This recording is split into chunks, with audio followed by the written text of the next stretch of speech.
information out in time. He's talking about from his players and play.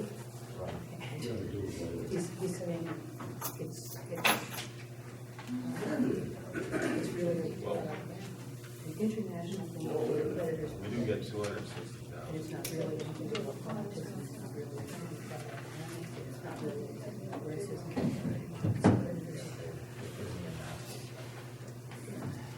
All right.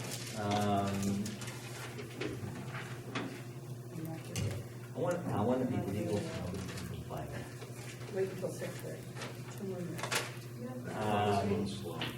The clock is slow. Mine is far more accurate. Oh, this is 6:30. Yes. Great. I'm Okay. not there yet. Official time. Oh, you're not there yet. I'm almost 6:30. It's still January, right? After 6:30. Yeah, I know. She has to turn her machine on. Okay, we're gonna go. She's on. I call to order the January 31st meeting of the Minuteman Regional High School. Chair's report, ka-chunk, done. Public comment? Would your husband like to say anything? Nothing. No, okay, No public comment at this good. time. Assistant Superintendent's report, Mr. Mahoney. Thank you very much and good evening. I've enclosed in your packet some revisions to the preliminary assessments from the public hearing we had. And just a couple of minor changes. You know, I should point out that the overall budget has not changed. There's been no change in the budget recommendation that was presented at the public hearing a couple of weeks ago. What has changed, though, is the governor's state budget was issued, and that's a good baseline for us to use to factor in what our anticipated revenues will likely be. It's generally considered that once the governor's budget comes out, revenue should not go any lower, but only get better. So as I was incorporating the Chapter 70 and the regional transportation reimbursement, as well as the minimum required contributions that are part of the Chapter 70 formula, the net change in the revenue from what we had presented on the 17th to this evening is it's just over $2,400.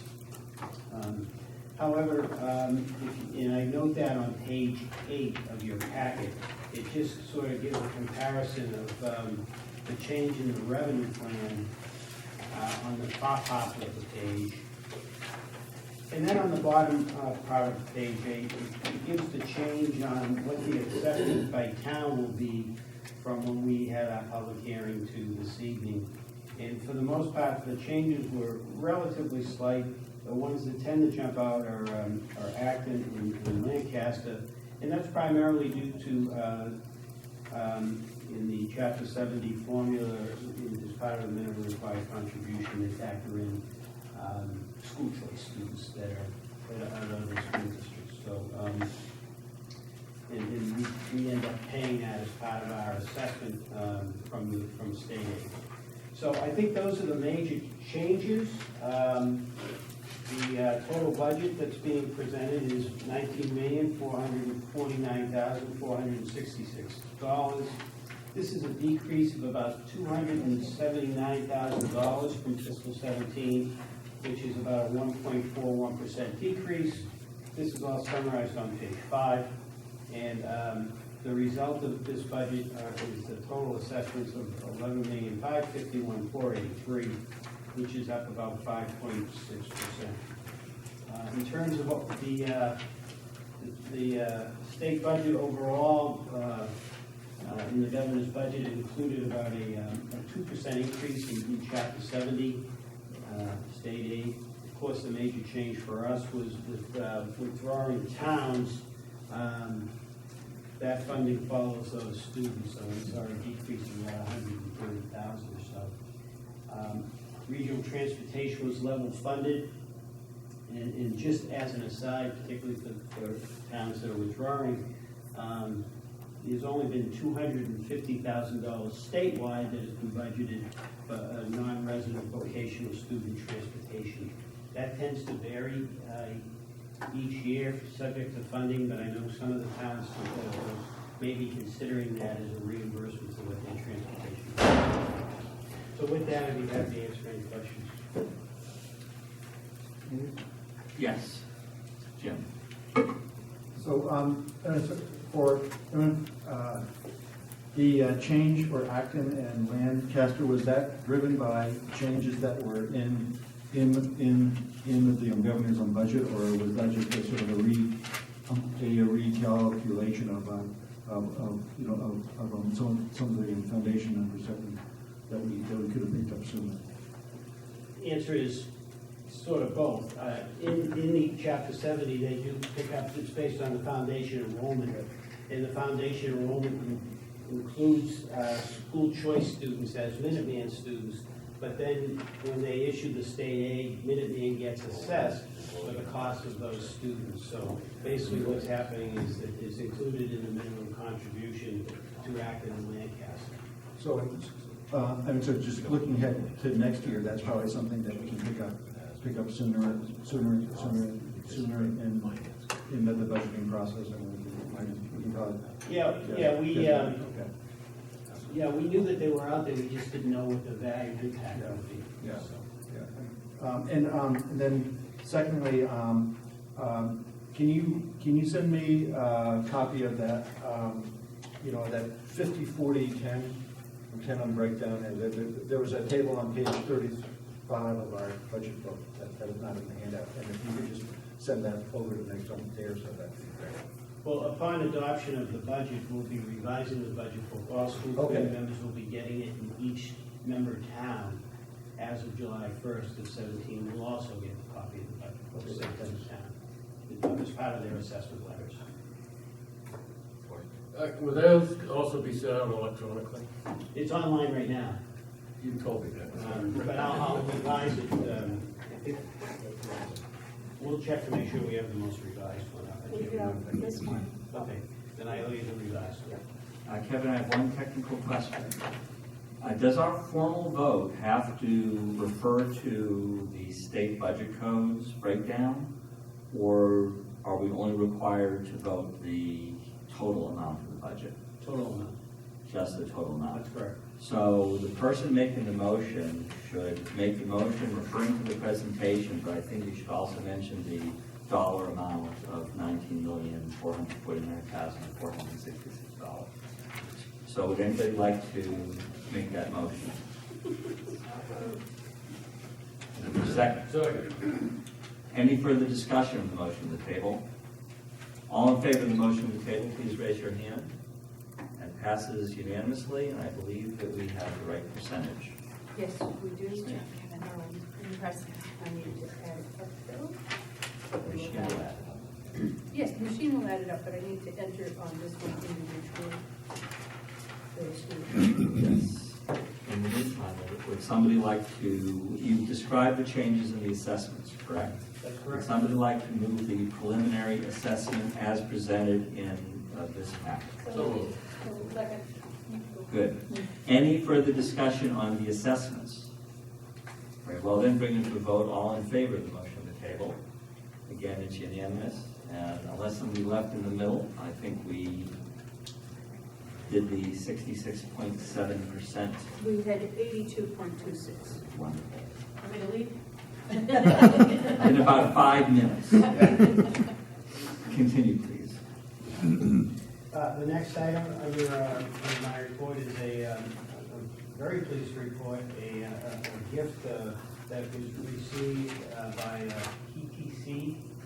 It's a company in Needham. It's, the documentation is on page 9 in your packet. And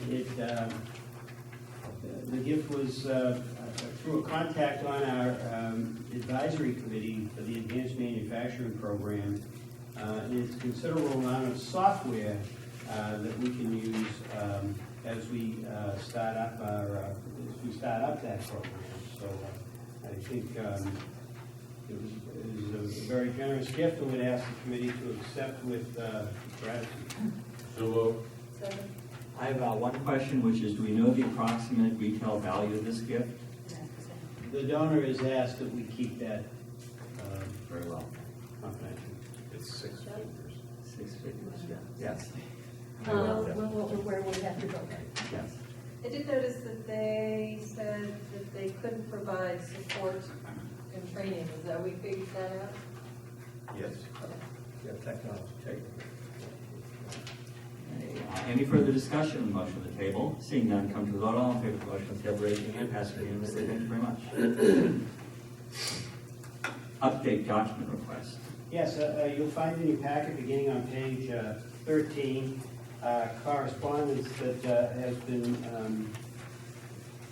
that we've had with the Office of the Inspector General's office on November 14th. We did receive a request for documents from the Inspector General's office. After some clarification between the School District Council and the Office of Inspector General, we responded at that time to items 1, 3, and 4 on the list as presented on November 14th, and that submission is included in the email correspondence that you have. We submitted that back on December 2nd. And subsequent to that, we received on January 17th a revised request only seeking procurements for the calendar year 2016, and that information is due on Friday. So we will submit that, and as information develops, we'll keep the committee informed. Good. Is that the end of your report? Yes. Very good. Secretary's report, Dave Horton. I move the minutes of January 19th, 2017 be presented as will be amended. There are three, look on page 31 of your packet.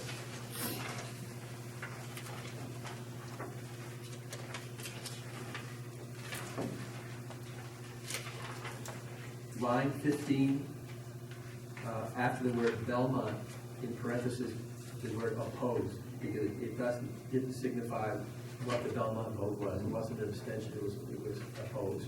So the line as it reads, names of towns opposing or abstaining, is really just a heading. So this clarifies what the vote was. Line 19, in parentheses, attachment C, because that statement refers to attachment C. Very bottom of the page, line 41, add C period, and it becomes, it adds the statement, fully executed MOU, memorandum of understanding, and that's it, those three. So your motion is to approve the minutes as written with those three minor changes. Yes. Is that correct? Right. Is there a second? Second. Good. Any discussion on the minutes? Yes. Sharon. I apologize, Mr. Secretary, but I just found something on line number 25, Page. 31. Lincoln. Oh, I'm sorry, I apologize, I read it wrong. Very nicely done, Mr. Secretary. Thank you. Thank you, Madam Lincoln representative. Any further discussion on the motion on the table? Seeing none, come to the vote. All in favor of the motion on the table, please raise your hand. Let's see, we got one. Ready to keep them up. We've got to count 1, 2, 3, 4, 5, 6, 7, 8, 9 in favor. And you Arlington got and them. Western abstaining? Okay, that's it. And does that pass? Of course it does. Wait a minute,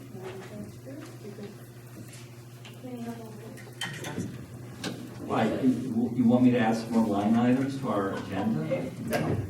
It would be illegal, but I'll do it for you. Can I have a motion to adjourn, please? Second. All in favor? Thank you very much. Thank you very much for coming out for this very brief meeting. Now go home, have some warm milk and cookies. 14.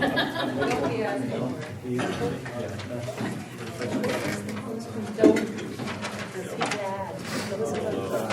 I guess it goes in the draft. And no significant questions in that packet.